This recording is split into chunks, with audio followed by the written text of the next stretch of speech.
Welcome back, aliens. My name is Davin Reddy, and let's continue with the series on Python. Now, till this point, we have talked about functions, and in that functions, we were passing some arguments, right? So we tried different type of arguments. We have tried positions, default, right? Now, can we pass a list of elements? Is it possible? Because see, we were passing one or two elements, or we were using the variable length argument. Can I pass a list? So we'll try a simple example here just to make you understand how can you pass a list, and then we'll try to return multiple values, not just one. A function can return multiple values, right? We have tried that. We have done that. So we will create a function which will take multiple values, or which will take a list, and it will return multiple values as well. So if I pass a list, in that list you will be having multiple values. You just need to return the number of even numbers and odd numbers, right? So we have to return two values, the number of even numbers and number of odd numbers. So the problem statement is, if a user gives you a list of elements, you need to pass that list in a function. That function will return you the number of even and odd numbers, and then you have to return two values, right? So let's do it. So what I want is, I want to create a function which will return me two values. One is even number and odd number.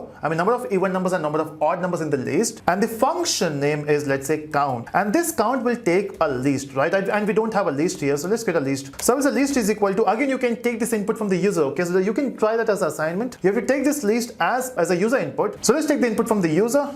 Okay, so now we got some values, okay? I don't know how many even numbers and odd numbers are there. Let me just count it here. So we got 1, 2, 3, 4, 5, 6. I guess we have 6 even numbers, and then we have 1, 2, 3 odd numbers. I guess let's count it with the code, okay? And that's why we create softwares, right? Because we are very bad with calculation.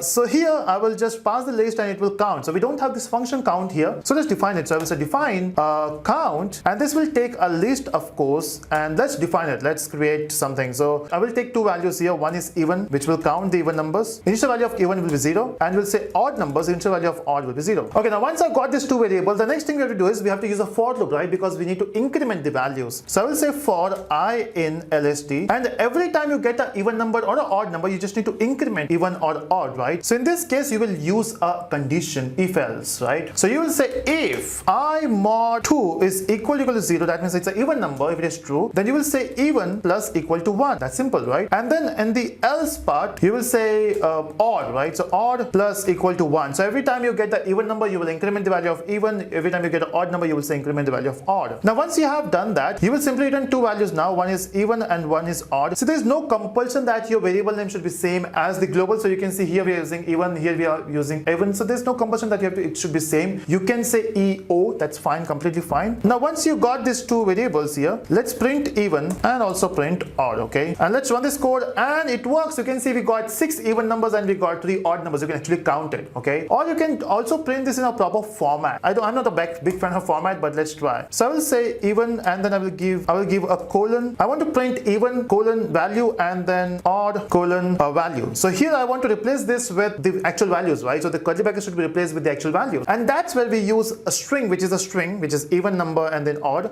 We have to use dot. So in string, we have this option of function. So we have to say dot format, because this format is a function belongs to string.